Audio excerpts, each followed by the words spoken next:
más problemas tienen los niños con esta prueba de empatía.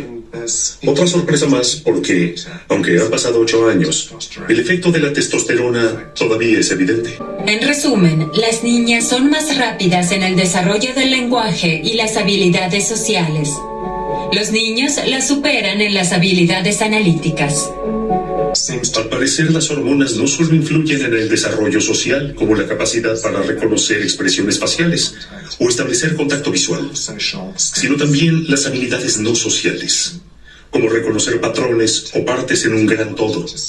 Un poco como este cubo de aquí, donde hay que reconocer el patrón muy rápidamente.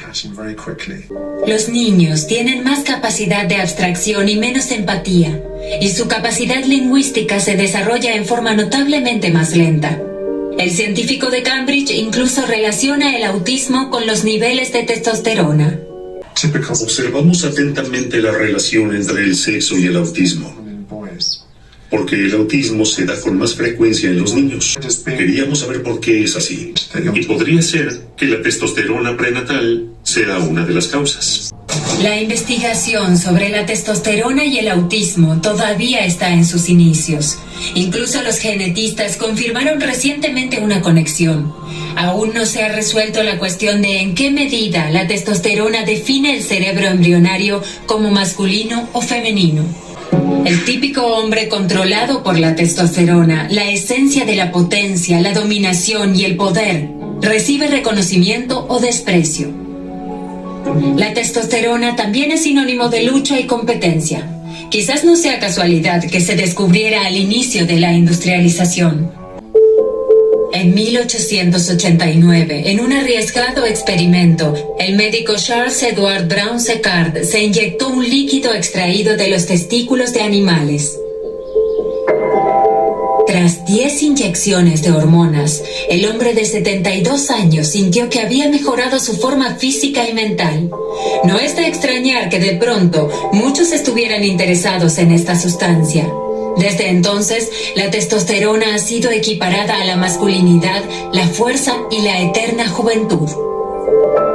Y la publicidad encontró una nueva víctima, el hombre que envejece. Se desarrolló toda una industria alrededor de la testosterona como la sustancia de la eterna juventud, siguiendo el ejemplo de Brown-Séquard. Los médicos, las empresas farmacéuticas y las farmacias hacen buenos negocios con esto. Desde 2007, las ventas de suplementos de testosterona han aumentado a más del doble.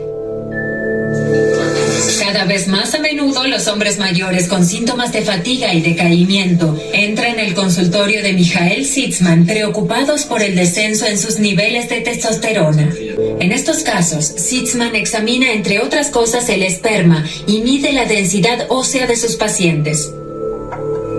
Pero la mayoría de las veces no puede establecer una conexión entre la fatiga, la disminución de la energía y la testosterona. Aquí vemos más de 10.000 varones que van desde niños pequeños hasta hombres de 90 años y sus niveles de testosterona. Y vemos aquí que mientras los niños son muy pequeños, tienen niveles muy bajos de testosterona. Cuando entran en la pubertad, entonces los niveles son altos y luego permanecen en ese mismo nivel, incluso hasta la vejez. Una de las enfermedades a menudo se debe a una causa banal.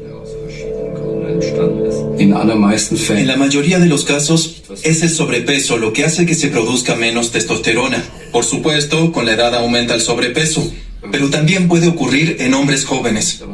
El vientre masculino, estamos hablando de la grasa visceral, contiene muchas sustancias que no son buenas para la salud.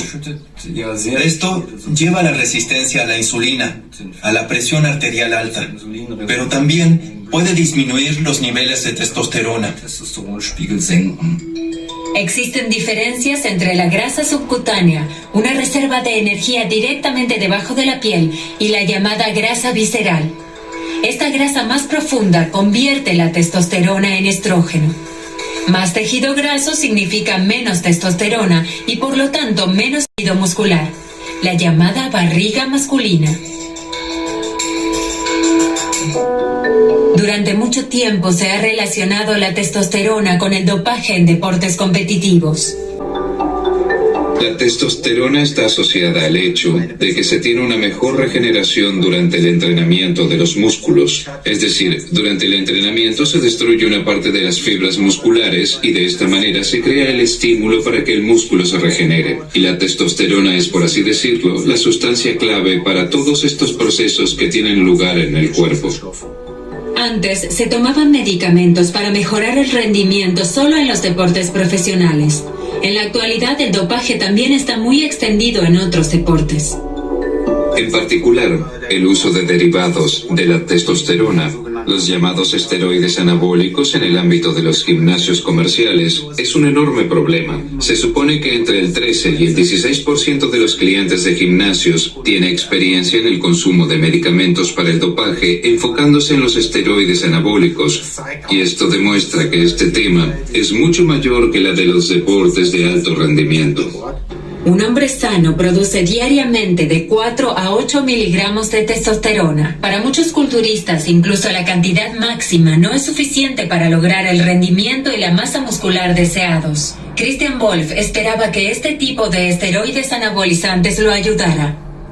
Por ejemplo, existen productos en la industria de los suplementos que se denominan potenciadores de testosterona. Estos deberían ayudar a aumentarla. Estos son cápsulas y son una completa tontería. Yo ya lo sabía, pero en esta situación que se recurre a ellos de todos modos, piensas quizás ayuda. Juegan con las emociones de las personas. Por eso los compré y no me ayudaron. Estos potenciadores hacen más visibles los resultados del entrenamiento, pero eso solo funciona con los esteroides anabólicos. Estos derivados sintéticos son utilizados por los culturistas. A partir de las denominadas sustancias, el rendimiento puede multiplicarse varias veces. De mi propia investigación tengo un ejemplo concreto sumamente alarmante de un usuario de 17 años. Esto muestra que se consumen más de 1000 miligramos de derivados de testosterona por semana, en combinación con anabólicos tailandeses. Es decir, por un lado, se inyecta anabólicos y por el otro, toma diariamente esteroides tailandeses, lo que hace que los resultados sean más de 1000 miligramos por semana. Eso es alarmante para un joven de 17 años.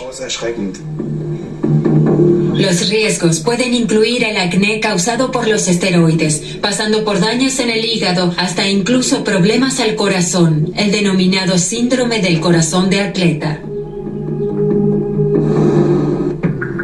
Finalmente, demasiada testosterona puede provocar esterilidad en los hombres, porque el cerebro registra, hay suficiente testosterona y detiene la producción del propio cuerpo. El psicólogo Mita está descubriendo otra causa. ¿No podría ser la interacción de diferentes hormonas lo que influye en nuestro comportamiento? Además de la testosterona, también toma en consideración el cortisol, la hormona del estrés. Existe evidencia de que el cortisol influye en nuestro comportamiento como la testosterona. Las hormonas no afectan directamente el comportamiento, pero hay un mecanismo por el cual lo hacen. Se unen a un receptor de esta hormona específica, en este caso, el denominado receptor androgénico. Esta hormona específica, en este caso, el denominado receptor androgénico. En todas partes del cuerpo, las hormonas se acoplan a sus receptores como una llave a la cerradura. La hipótesis de Mita es que cuando hay mucho estrés, el cortisol bloquea los receptores de la testosterona y se pierde su efecto. Por un lado, las hormonas influyen en el comportamiento, pero a su vez el entorno también influye en la producción de hormonas. La hormona masculina comúnmente representa los temas de nuestro tiempo, el éxito y la competencia. Quien tiene poca es un debilucho. Quien tiene mucha, un hombre de acción. Ese es el cliché. Ahora, no sé si se debería estar orgulloso de tener mucha o poca testosterona. Esto siempre depende de las costumbres de nuestro tiempo. ¿Cuáles son los atributos o características deseables de los humanos? Y eso puede variar mucho de una cultura a otra y de la época en que se vive. Una cosa es cierta, la testosterona es la sustancia de la que están hechos los hombres. La cantidad no es tan decisiva, pero un mínimo es esencial, por eso hay que administrarla si se necesita. Desde entonces me siento mucho mejor. En 2 semanas la depresión desapareció y también todo lo demás. Y ya no estoy aletargado. Y desde entonces todo ha mejorado. De hecho, afirmaría que uno se tranquiliza al no estar tan confundido e infeliz. La simple ecuación de que la testosterona es equivalente a la agresividad, al poder, no es exacta. Las investigaciones actuales han demostrado que el efecto depende siempre del respectivo entorno.